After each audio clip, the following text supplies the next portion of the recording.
channel. We've got a very special video for you guys as always. We're doing the Fender Jazz King Follow-up.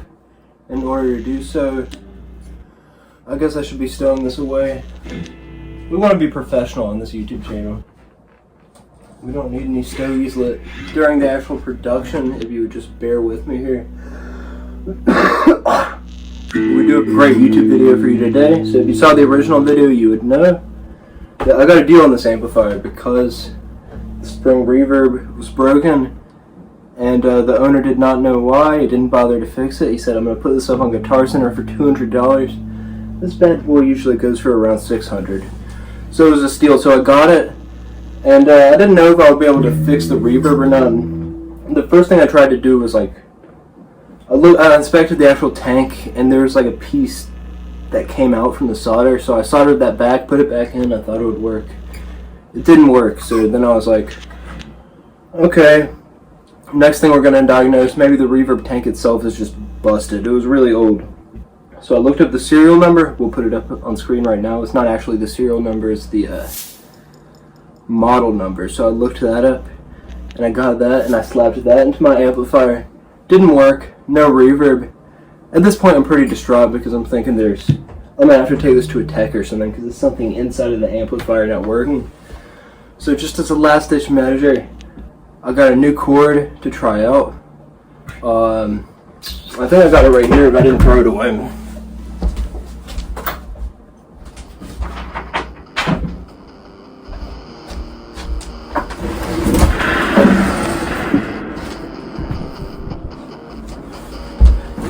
So you can hear the springs actually jangling inside of there. Just decided to move our amp a little bit. You can bear with us here.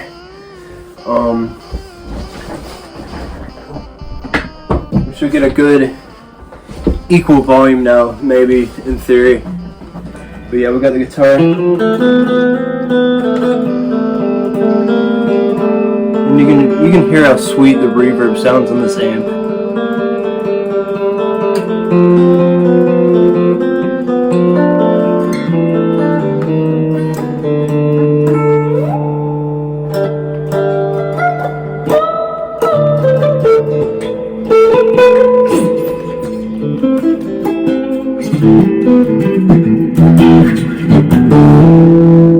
So yeah, I think that sounds pretty sweet. So yeah, the new cable that I got a new cable, but the clearance wasn't right.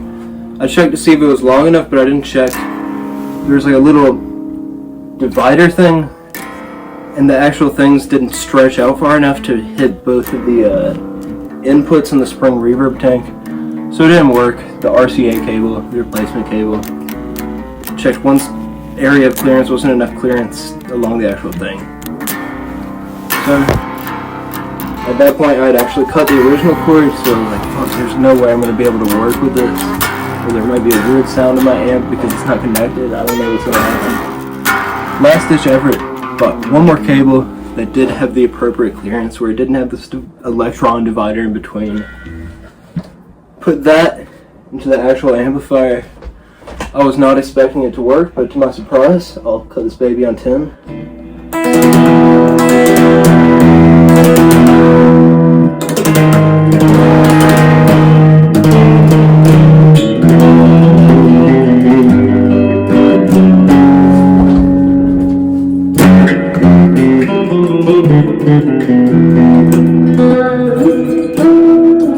So yeah, that's like a pretty good reverb. It's even on 10 it isn't too intense, but I love having an actual amp reverb. I just like having it at the beginning of my effects chain. It's always there, and it works for all kinds of stuff. So I think I'm actually going to plug it into my distortion pedal, scoop the mids, and try to get it like a good 80s Metallica tone on here. So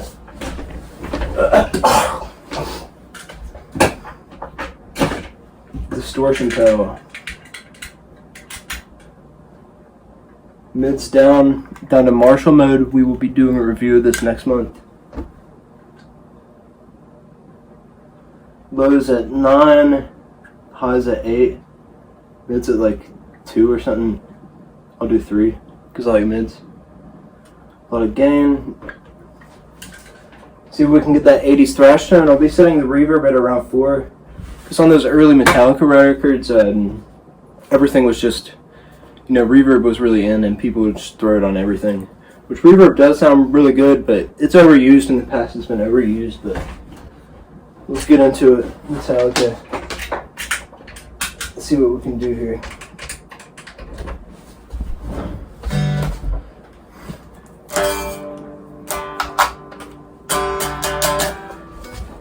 Forgot to plug it in.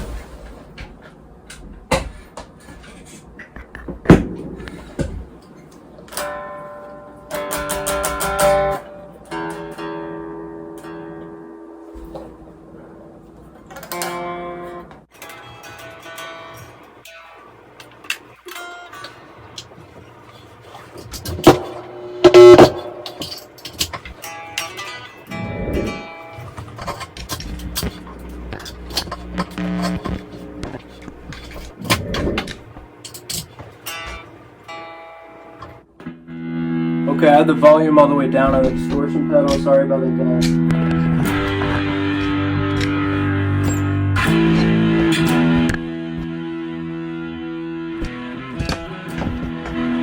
Alright, here it is with no reverb.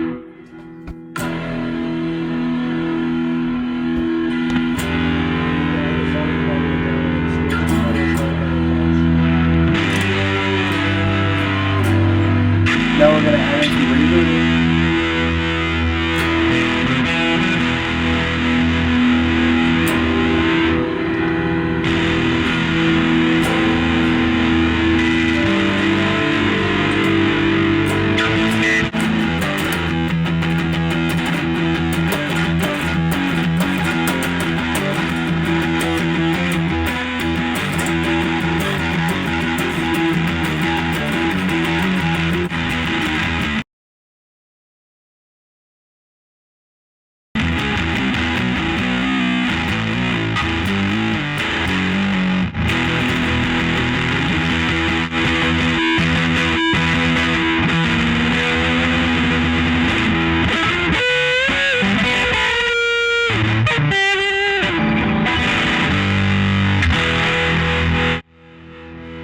I'd say that sounds pretty good. You can see how reverb is just useful for a variety of applications. I got my volume down so there will be less distortion now, and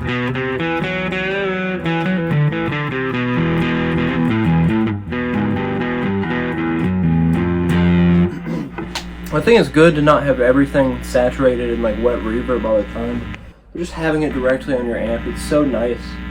And maybe I showed you just a little bit about how versatile it is. It's it really goes with everything, and I really think even with all that hassle I had to go through to fix this thing, it's fixed now, and it just sounds awesome. So I guess we'll do this all in one take, and I'm gonna go Tube Screamer, and I'm gonna play you guys out.